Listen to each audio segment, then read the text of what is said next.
My name is Grayson Walker. I'm 42, and I make a living catching lies on screens for people who can't afford to guess. In Austin, that means a lot of office buildings, warehouses, and rich guys' ranch houses. Security systems, access logs, motion-triggered cameras, network audits. People pay me so they can sleep. I'm good at it because I don't chase hunches. I chase patterns. At home, for a long time, there was no pattern to chase. Just life. Emily and I had what I'd always call a steady marriage. 16 years. We had our routines. Coffee at the same chipped mug spot on the counter. Her humming while she packed lunch. Me checking the doors at night even though we live in a quiet neighborhood. We traded the same old jokes. Rolled our eyes the same way when our son, Logan, stomped upstairs like the world was against him. The house wasn't big, but it was ours. I'd spent years paying it down, fixing it up, wiring it quiet and safely. Cameras on the front and back, alarms on the windows, Wi-Fi tuned so I could run tests on client systems from my office. For a long time, ordinary felt like peace. The first crack was small, like the sound a glass makes before it actually breaks. "Hey, I might be running late," she texted one Tuesday. "Overtime. Big project. No big deal. People work late." "I do." I texted back a thumbs up and went back to my client logs. But then it was Thursday. More OT, don't wait up. Then next week, a Wednesday. Then another Tuesday. The next crack came in a bottle. New perfume showed up on her neck one night. Sharp, floral, not something she'd ever worn in 16 years. She said a coworker recommended it and laughed when I noticed. "You're observant," she said, spraying a little extra on her wrist. "Guess that's your job." The makeup shifted, too. Not for weekends, not for nights out. Random Wednesdays. Random overtime days. Eyes a little brighter, lips a little sharper. Like she was getting ready for better lighting than fluorescent office bulbs. One night, around 8:30, she called. From work. I heard laughter in the background. Light, careless, not like a team on a deadline. No clacking keyboards, no printers, no office hum. Just her soft voice and a distant male chuckle cutting through the line. "Yeah, I'm still here," she said. "It's just crazy. Don't wait up. Okay? Love you." "I hear it," I said. "Busy night." She took the hint, shifted her tone. "Yeah, busy." I hung up and stared at the wall for a full minute, feeling something slide under my feet. In my world, noise matters. Background sound tells you where someone really is. That call didn't sound like overtime. Sounded like a story. I didn't explode. Men my age don't usually flip tables. We shut down. We file things away. So I did what I do best. I boxed the anger and turned it into work. I went to the kitchen, grabbed the calendar off the wall, and circled that first OT date in blue ink. Then the second. Then the third. Same color, same small, neat circles. After that, I pulled an old spiral notebook from my office drawer and opened it to a clean page. At the top, I wrote one line. If it's nothing, the pattern dies. I sat there a minute, pen resting on the paper, hearing her laughter echoing in my head. The version of me who still believed every word wanted to push the notebook away and call myself paranoid. The version that pays the mortgage knew better. Emily wanted trust without questions. I needed facts. Those two things had just split. I closed the notebook, slid it into my desk, and made a quiet decision. Next time she said she was working late, I wouldn't argue. I'd verify where she really was. The first time I tested her story, it was almost out of habit.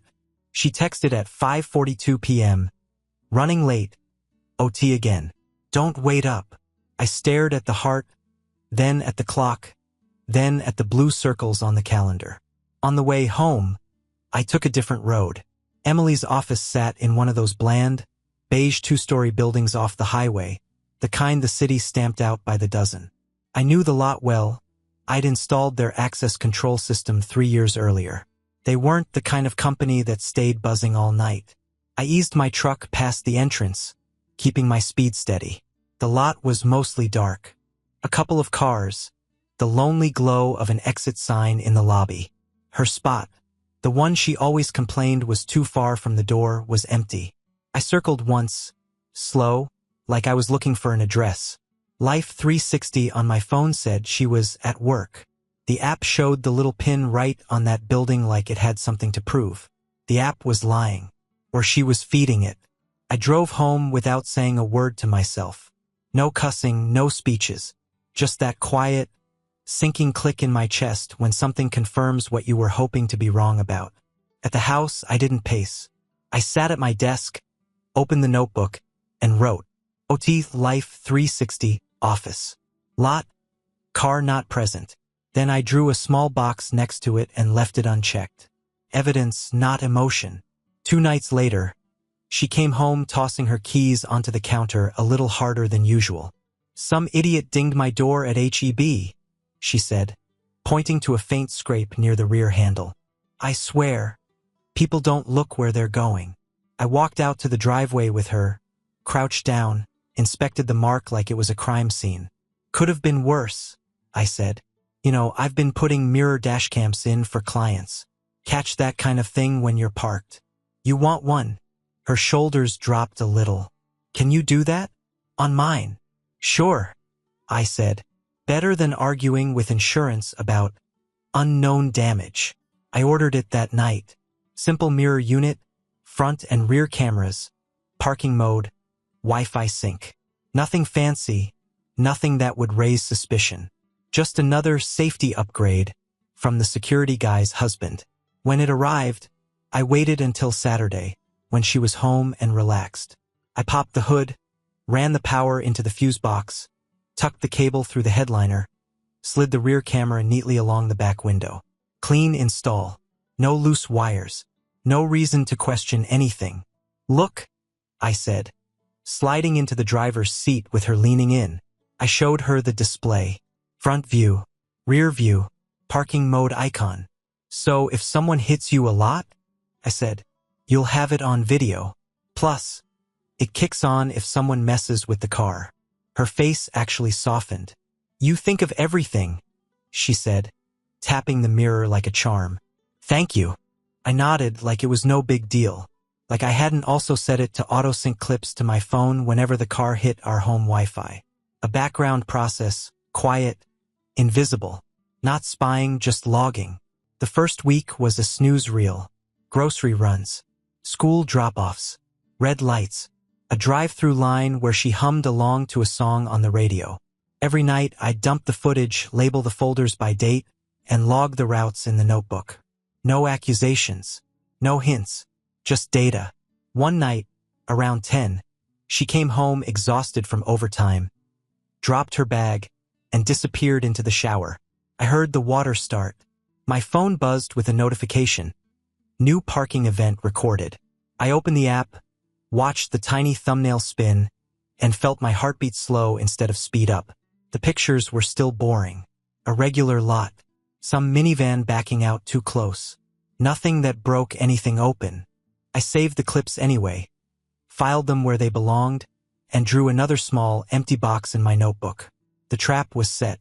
The system was running. I wasn't waiting on her stories anymore. I was waiting for the day the images stopped matching them. It was a Friday when the footage broke. Emily left the house in a good mood. Too good. Bright smile. Makeup done like we were celebrating something. Perfume hanging in the hallway after the door closed. Don't wait up, she said, grabbing her keys. I might run late. Again. Do what you need to do, I told her. Life 360 showed her at work by 6:07 p.m. Right on schedule. The little pin sat obediently on her office building like a trained dog. I waited for the Wi-Fi ping. At 6:42, my phone buzzed. New driving footage synced. I sat at my desk, opened the app, and watched the first clip. Her car leaves the office lot. Normal. Sunset bleeding across the windshield. Traffic light ahead turning green. She took the usual exit. Then she didn't turn where she should have. I brought up a map on my second monitor, watched the route drift away from the street that leads home. Her car eased down the highway, then pulled into a Chili's lot off the service road. The front camera showed her parking. Not near the entrance. Far back. In a dark corner where cameras are lazy and nobody cares who kisses who. I scrubbed forward. A black Chevy Silverado slid into the frame, gliding up beside her. Tinted windows, confident like it had done this before. The rear lens caught it better. The truck settled. Engine off. A man leaned halfway out his window and into hers. The dashcam's tiny red light blinked in the corner of the screen as their faces closed the distance. The kiss was quick, but not confused. Not a mistake. Just familiar. My hand shook once. Just once. I paused. Rewound. Zoomed as far as the grain would let me. It wasn't about who he was yet. It was about what she was doing. I saved the clip, exported it, and named the file with the date and time. Then I went to the calendar, circled the day again. Not in blue this time, but black.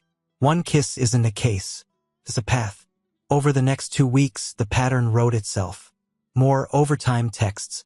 More pins at work. More dashcam clips of her car drifting to the edges of town. Chili's. A strip mall lot. The back row at Walmart.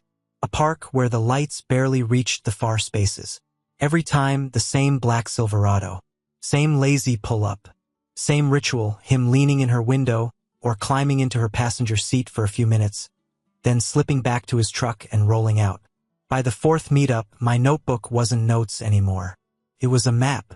Dates, times, locations, weather, car orientation, his truck position, her excuses. I didn't slam anything. Didn't punch walls.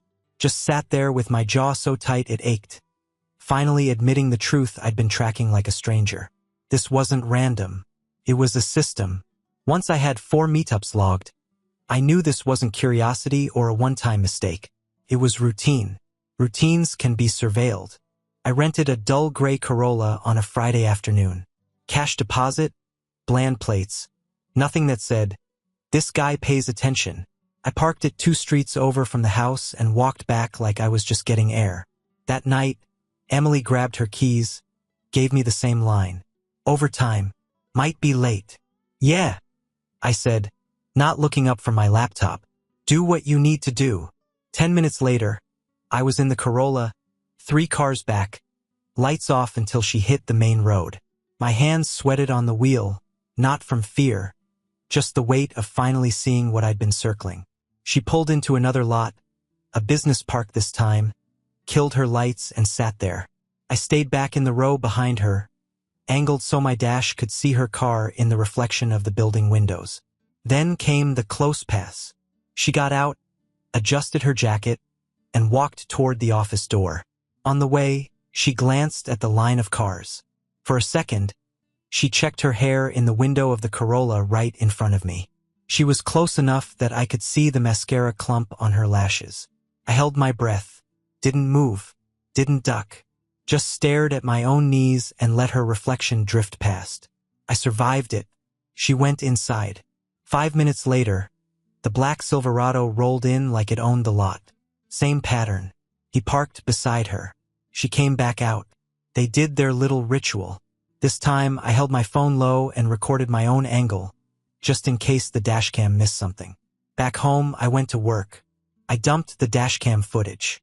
Paused on the Silverado's plate. It was just shy of readable. Rain blur, glare from a streetlight. I pushed the contrast, sharpened the frame, leaned into the pixels until my eyes hurt. Got most of it. Not all. I called Tony Harris. Tony's a records guy. Used to run internal checks for a big company before they downsized him. Now he consults. I've hired him a few times for background work when clients needed it. "Need a favor," I said. "Partial plate, make, model, city. Think you can narrow it?" "For you," he said. "Text what you've got." I sent the best stills. 20 minutes later, my phone buzzed. Ryan Cooper. Black Chevy Silverado. Field supervisor. Lives Northside. I sat back and let the name settle in the room like dust. "Ryan Cooper," I repeated under my breath. I pulled up Emily's company website, clicked through our team page until I found a hard hat photo. There he was. Safety vest, fake smile. The same frame I'd seen leaning into her window under parking lot lights. Field supervisor. Close enough to cross paths with her every day. The smoke had a face now. At the same time, another piece slid into place. A garage audio file I'd been sitting on. A week earlier, I'd slipped a tiny mic under a pile of rags on the workbench. Nothing fancy. Just a backup ear in the room where she liked to take calls when she needed privacy. I queued up the latest recording. Emily's voice, laughing. Another voice, her friend Stacy, clinking bottles. "I mean, worst case, we divorce," Emily said, like she was talking about changing a phone plan. "I still get half the house. Texas. Baby." They both laughed. Stacy asked something I couldn't catch. Emily answered clear enough. "He's not as smart as he thinks he is. He sees what I show him." The anger that hit me wasn't hot. It was cold, flat like metal. I went to my notebook, opened to a fresh page, and wrote at the top, "Protect the outcome." Underneath it, I made a list of what I would not do. No accusations. No yelling. No, "we need to talk." No warning shots. From here on out, this stopped being about feelings. This was a case, and I was going to close it. It was another weeknight dressed up as overtime. "Don't wait up," Emily said, grabbing her purse. "We're trying to get this project closed before the end of the month. Maybe we can plan a weekend away after this settles down." "Sounds nice," I said. "Didn't." She pulled out of the driveway. I gave her a 10-minute lead, then slid into the gray Corolla and latched onto her from a distance. She didn't go to the office this time. She went past it, out toward the edge of town where the streetlights thin out and the rent drops. She turned into a low-rent apartment complex with a metal gate that stuck halfway before shuttering open. I hung back 2 turns, rolled slowly, and clocked what I needed. Gate box number, complex name, position of the cameras covering the entrance, where the blind spots started. She punched in a code, slipped through the gate. I coasted close enough to see the digits light up on the box. Logged them in my head. I watched her taillights disappear around Building D. I parked down the street, killed my lights, and waited. 10 minutes later, the black Silverado arrived. Same truck, same easy confidence. It rolled up to the gate, buzzed in, and disappeared inside. I circled once more, this time pulling just close enough to see between the buildings. Through a gap, I caught her car parked along the back fence. Ryan's truck eased nose to nose with her, like they were docking. The dome light in her car snapped on for a second. Just long enough. I lifted my phone, zoomed in, and hit record. In that short blast of light, I caught what I'd been chasing. Ryan's full profile. No cap, no shadows. His face turned toward my wife, lit up like a mugshot the universe owed me. I logged in. 7:19 p.m. time out. 8:03 p.m. When they split, she pulled away first. He waited, then left separately. Habit. They'd done this before. Back home, I treated the footage like it was both gold and gasoline. I offloaded everything, dashcam clips, my own phone videos, stills of the plate, shots of the gate box, the building letter, the complex cameras. I printed the keyframes where their faces leaned toward each other, where his truck sat in the same frame as her car. On the dining table, I built the case. I laid out a map of Austin and started marking it. Red X over Chili's, red X over Walmart, red X at the park, red X at the apartment complex. Arrows for entrances, orientation of cars, where cameras could have seen them but didn't. Next to each X, I stapled a printout. Still frame from the dashcam or my phone, timestamp at the bottom. Then I pulled Emily's texts. Running late. Overtime again. Don't wait up. I matched everyone to a location. Text on the left, photo on the right, timestamp under both. Let the lies line themselves up on paper. I added the garage audio transcript. The part where she joked about divorce and still getting half the house. The line where she called me not as smart as he thinks. That page went on top. When I was done, I had a manila folder an inch thick labeled, in black marker, timeline. Then I backed it up like I would for any critical client system. One USB drive went in my safe.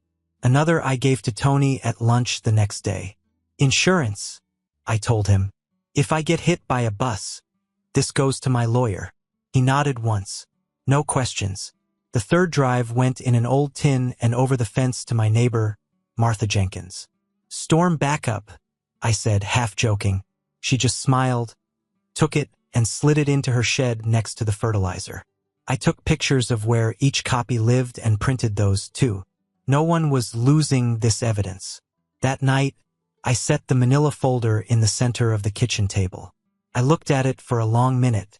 Then I picked up my phone and made an appointment with Michael Grant, a divorce attorney whose name I'd circled weeks earlier. An hour later, Emily walked in, kicked off her shoes and said, "We should go to Fredericksburg for a weekend. Reset. Just us." I smiled like a man who still believed her. "Yeah," I said, "let's plan it." But in my head, the trip was already canceled. The only destination I cared about now was Michael's office. Michael Grant's office looked exactly like I needed it to. Dark wood, no motivational posters, no fake plants trying to soften the blow. He shook my hand, firm, calm. "Grayson, what can I do for you?" I didn't give him a speech. I slid the manila folder across the desk, then set 3 USB drives next to it. "Timeline," I said. "Dashcam clips, synced with her texts. Audio from our garage. The other man's ID is in there, too." He opened the folder and went to work, page by page, like a mechanic pulling panels off an engine. Chili's a lot. Walmart. The park. The apartment complex. Each red X. Each printout with her overtime text stapled beside her kissing Ryan Cooper in a parked car. He didn't say much. Just nodded, grunted once, and made a couple of notes. "You wired your own case," he finally said. "Adultery, repeated deception, potential misuse of marital funds depending on what we find in the bank records."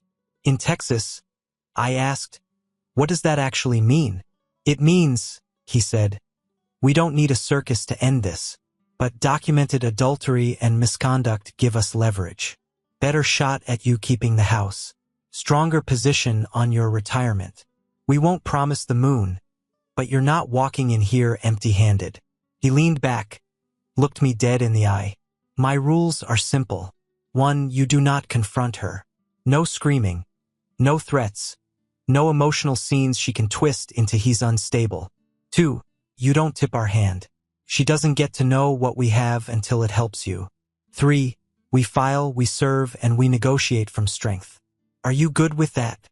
"Yeah," I said. "I'm done talking to her anyway." We signed engagement papers.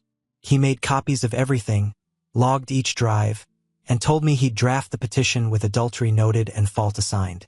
On the drive home, I didn't blast music or punch the steering wheel. I went through a mental checklist. First, I changed the Wi-Fi password. Then I shut off shared cloud accounts, killed joint access to my photo backups, and updated every login tied to money or work. I wasn't locking her out of her life. I was locking her out of mine. Next, I walked to the house with my notebook. Truck, tools, guns, savings, retirement accounts, the house itself. Serial numbers where it mattered, balances where I could see them. Nobody was going to forget what was here.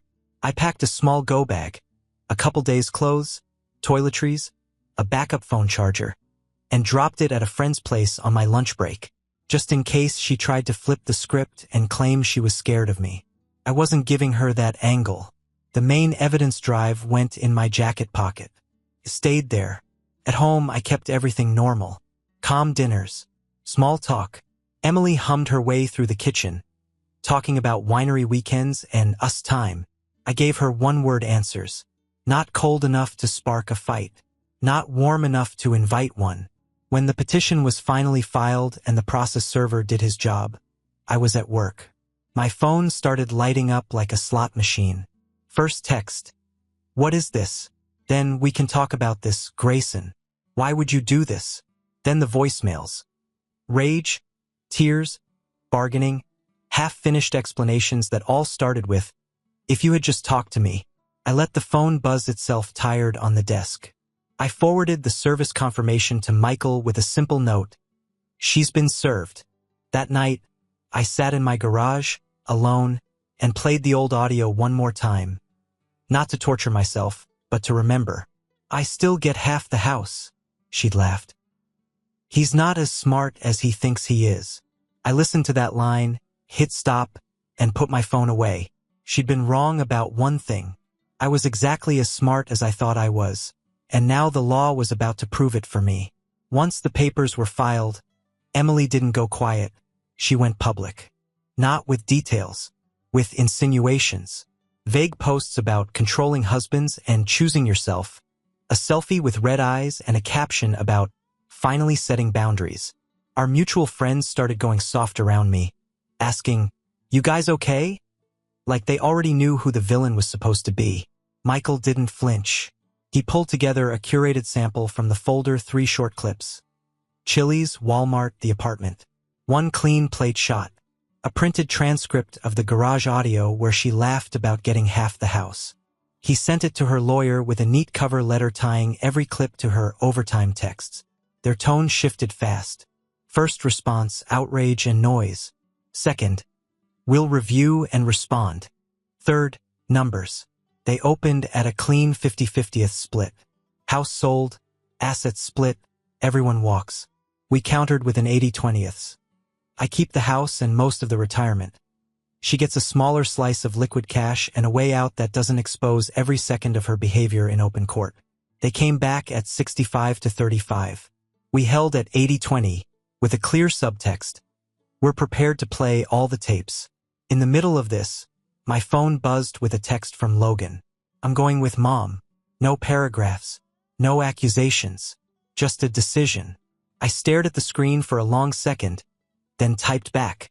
Okay, I'll help you pack. At the house, I watched him haul duffel bags out of his room. I didn't give him a speech about loyalty or what really happened. I just folded some of his old t-shirts, taped up a box of his childhood stuff, photos, small trophies, a beat-up action figure, and wrote Logan keep on the side. At the door, he didn't look me in the eye for more than a heartbeat. Text me when you get there, I said. Yeah, he said, climbing into Emily's car. The door shut. The engine faded. The silence that followed sounded different than all the other silences in that house. I turned around, saw a fresh dent in the drywall where his backpack had slammed it years ago. That stupid little mark took me out. I sat on the stairs and finally broke.